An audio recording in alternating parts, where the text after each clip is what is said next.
Hello future toppers. मैं हूं marine engineer Sajid Khot, आपका टीचर, आपका मेंटर और आपकी सक्सेस जर्नी का साथी। स्वागत है क्रिएटिव ट्यूटोरियल्स में। चलिए सीखते हैं कुछ नया। बच्चों, आज हम प्रैक्टिस सेट 8.3 के क्वेश्चन नंबर 6 का सॉल्यूशन देखने वाले हैं, जो हमारे इस चैप्टर का इवेंचुअली सबसे लास्ट क्वेश्चन है। सबसे पहले क्वेश्चन को ध्यान से पढ़ते हैं। हमारा क्वेश्चन है, construct quadrilateral PQRS such that length PQ is equal to 3.5 centimeters, length QR is equal to 5.6 centimeters, length RS is equal to 3.5 centimeters, measure angle Q is equal to 110 degrees, measure angle R is equal to 70 degrees. If it is given that quadrilateral PQRS is a parallelogram, which of the given information is unnecessary?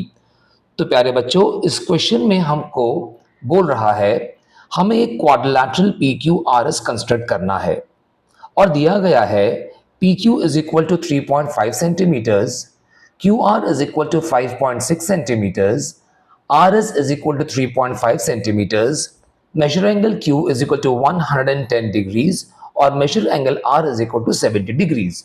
और पूछा गया है कि अगर PQRS एक parallelogram है तो इनमें से कौन सी इंफॉर्मेशन अननेसेसरी है।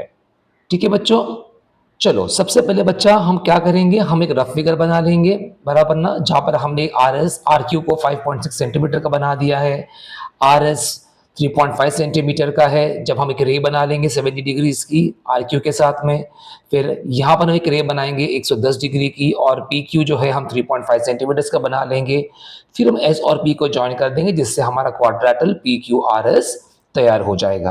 राइट, अभी हम देखते हैं कुछ फाइनल कंस्ट्रक्शन में। ठीक है, यहाँ पर देखो, आपको दिख रहा होगा इस फिगर के अंदर मेरा कोई आर्क्स नहीं बनाया हूं मैंने, क्योंकि जो चैट जीपीटी जो है ना वो बराबर से कैच नहीं कर रहा है इंफॉर्मेशन को जो मैं दे रहा हूं उसको। ठीक है, तो मैंने सोचा कि आर्क्स में खुद ही आपको बता दूंगा। चलो, तो स्टेप नंबर 1 क्या है हमारा, सबसे पहले हम R Q is equal to 5.6 centimetre का लाइन सेगमेंट ड्रॉ करेंगे। ठीक है, ये हमारा बेस होगा। देखो, हमने आर क्यू को जो है 5.6 सेंटीमीटर का हमने बेस बना लिया है। करेक्ट। अब आता है हमारा स्टेप नंबर 2। अब पॉइंट आर पर 70 डिग्रीज का रे बनाते हुए एंगल कंस्ट्रक्ट करेंगे हम। ठीक है, इस रे पर हम R S is equal to 3.5 centimetre mark करेंगे, हमें पॉइंट एस मिल जाएगा इससे। ठीक है, और इससे जो है हमारे पास साइड आर एस तैयार हो जाएगी। ठीक है, मैं दिखा दूं आपको यहाँ पर। ठीक है बच्चों, देखो आपको साफ दिख रहा है, मैंने आपके लिए थोड़ा सा इसमें का कंसीडर कर दिया है कि यहाँ पर हमने एक रे बना ली है, बराबर ये वाली हमने एक रे बना ली है मेजर एंगल 70 डिग्रीज की। ऑलराइट, हमने एक एरो मार्क ड्रॉ कर दिया रे बताने के लिए। फिर जो है हमने हमारे कॉम्पस में 3.5 सेंटीमीटर का रेडियस लेते हुए आर्क को सेंटर बनाया हमने, और इस मेजरमेंट का रेडियस के हमने ये आर्क काट दिया, बराबर। इससे हमें पॉइंट एस मिल गया, बराबर। अब हमारी पॉइंट हमें हमारी साइड एस आर जो है वो तैयार हो चुकी है। ठीक है, एस आर बोल लो या आर एस बोल लो, एक ही बात है। अब बच्चों आता है हमारा स्टेप नंबर 3। अब पॉइंट क्यू पर 110 डिग्री का रे बनाते हुए हम एंगल कंस्ट्रक्ट करेंगे। ओके, और इस रे पर हम QP is equal to 3.5 centimetre mark करेंगे। ऐसा करने से हमें पॉइंट P मिल जाएगा, बराबर। और अब जो है हमारी साइड QP भी तैयार हो गई है। मैं ये भी दिखा दूं आपको कंस्ट्रक्शन में। ठीक है बच्चों, देखो अभी हमने ये एक रे बनाई हुई है। ठीक है, ये वाली एक रे बनाई है हम लोगों ने 110 डिग्री का मेजरमेंट की, बराबर। और फिर हमने 3.5 सेंटीमीटर का मेजरमेंट लिया है, रेडियस लिया है, और पॉइंट Q को सेंटर बनाते हुए हमने ये आर्क यहाँ पर इंटरसेक्ट कर दिया इस रे को। ऐसा करने से हमें पॉइंट P मिल गया है। अब हमारे पास PQ जो है या QP जो है, जो ये भी हमारे पास तैयार हो चुकी है। ठीक है ना बच्चा। अब आता है हमारा स्टेप नंबर 4। अब हम पॉइंट S और पॉइंट P को ज्वाइन कर देंगे।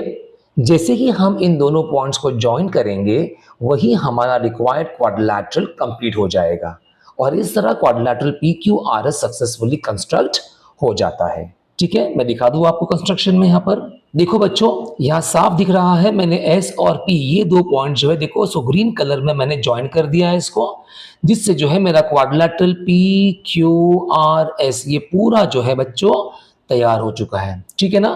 देखो कितना सिंपल था ये। अब बच्चों सबसे इंपॉर्टेंट बात समझते हैं। पैरेललोग्राम में ऑपोजिट साइड्स हमेशा इक्वल और पैरेलल होते हैं। इसलिए अगर हमें दो एडजेसेंट साइड्स और उनके बीच का एंगल पता हो तो पूरा पैरेललोग्राम आसानी से कंस्ट्रक्ट किया जा सकता है। और इसी वजह से क्वेश्चन में कुछ इंफॉर्मेशन एक्स्ट्रा दी गई है और हमें पूछ रहा है वो कौन सी एक्स्ट्रा इंफॉर्मेशन है जो अननेसेसरी है। चलो अब आता है हमारा फाइनल आंसर। अब बच्चों अगर आप ध्यान से अगर देखोगे तो यहाँ पे दो पॉसिबिलिटीज हैं। पहली पॉसिबिलिटी क्या है? अगर आपने R S is equal to 3.5 centimetres और angle S R Q is equal to 70 degrees का यूज कर लिया है ना, तो P Q is equal to 3.5 centimetres और angle P Q R is equal to 110 degrees की जरूरत नहीं पड़ती। ठीक है? ठीक है, देखो अगर हमने ये आर एस को यूज कर लिया है बराबर, और ये वाला एंगल जो 70 डिग्री है ये अगर यूज किया हुआ है, अब ये आर क्यू तो हमको दिया हुआ है बराबर ना, क्योंकि हमें ये देख लिया था कुछ देर पहले कि दो एडजेसेंट साइड्स, एक ये वाला और ये वाला, बाजू बाजू वाले दो साइड्स, और उनको जो एंगल इंक्लूड करता है, अगर ये तीन एलिमेंट्स अगर हमको दिए वगैरह होंगे तो हमारा पैरेललोग्राम आराम से बन जाता है बराबर। तो अगर पहली पॉसिबिलिटी के हिसाब से अगर हमने ये वाला यूज कर लिया है साइड, ओके, और ये वाला एंगल यूज कर लिया है, तो जाहिर सी बात है ये और ये तो पैरेलल साइड्स है, तो अगर ये 3.5 है तो ये भी 3.5 होगा। करेक्ट है कि नहीं? एक बात तो ये हो गई। उसी तरह जो भी मेजरमेंट का ये रे बनने वाला है उसी मेजरमेंट का ये भी रे बनने वाला है। करेक्ट? और ये जो 5.6 है वही 5.6 ये वाला बन जाएगा। तो इस तरह हमारा क्वाड्रिलैटरल जो है वो पूरा पैरेललोग्राम बोल के तैयार हो जाएगा। करेक्ट? या फिर उल्टा करके देख लो, जो आती है हमारी सेकेंड पॉसिबिलिटी। अगर आप P Q is equal to 3.5 centimetres और angle P Q R is equal to 110 degrees का यूज करते हैं, तो R S is equal to 3.5 centimetres और angle S R Q is equal to 70 degrees, ये unnecessary हो जाते हैं बराबर कि नहीं? और यही इस क्वेश्चन का फाइनल आंसर है। तो जिस तरह मैं आपको फर्स्ट पॉसिबिलिटी में दिखा रहा था कि हमने दो कैसी चीजें यूज की थी, आर एस और ये एंगल का, उसी तरह सेकेंड पॉसिबिलिटी में अगर हम सबसे पहले अगर पी क्यू और ये एंगल अगर आप बना लेते बराबर ना, अगर हम ये दो अगर यूज कर लेते, ये वाला 3.5 सेंटीमीटर्स और ये 110 डिग्री वाला बराबर ना, तो उस कंडीशन में हमको ये साइड और ये एंगल की जरूरत ही नहीं पड़ती हमको बराबर, क्योंकि अगर ये 3.5 है तो ये भी 3.5 होगा, क्योंकि पैरेललोग्राम में क्या होता है, opposite sides are equal and parallel बराबर, ये सीखा है हम लोगों ने। उसी तरह ये जो हमारा 5.6 है तो ये भी वैसे ही हो जाएगा सेम प्रॉपर्टी के साथ में, और जो भी एंगल का ये हमारा रे बन रहा है उसी एंगल का हमारा ये रे बन जाता। तो इसका मतलब यहाँ पे दो पॉसिबिलिटीज हमारे सामने थी बराबर, और वही हमारा फाइनल आंसर है। तो बच्चों क्वेश्चन को वाइंड अप करने के लिए मैं लास्ट में यही कहूंगा कि एग्जाम के पॉइंट ऑफ व्यू से ये हमेशा याद रखिए कि पैरेललोग्राम कंस्ट्रक्ट करने के लिए एडजेसेंट साइड्स और इंक्लूडेड एंगल, बस यही चीजें काफी होती है। अगर ये आपके पास अगर होंगे तो आप कोई भी पैरेललोग्राम जो है बहुत आसानी के साथ में कंस्ट्रक्ट कर सकते हो। ठीक है? और ये पॉइंट जो है ये बोर्ड एग्जाम्स के पॉइंट ऑफ व्यू से भी बहुत यूजफुल है। ठीक है?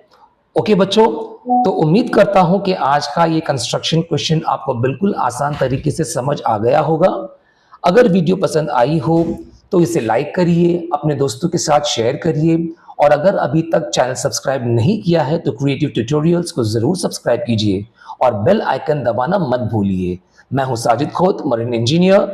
मिलते हैं अगले वीडियो में एक और इंटरेस्टिंग मैथ्स कंसेप्ट के साथ। तब तक के लिए अपना ख्याल रखिए। अल्लाह हाफिज, जय हिंद।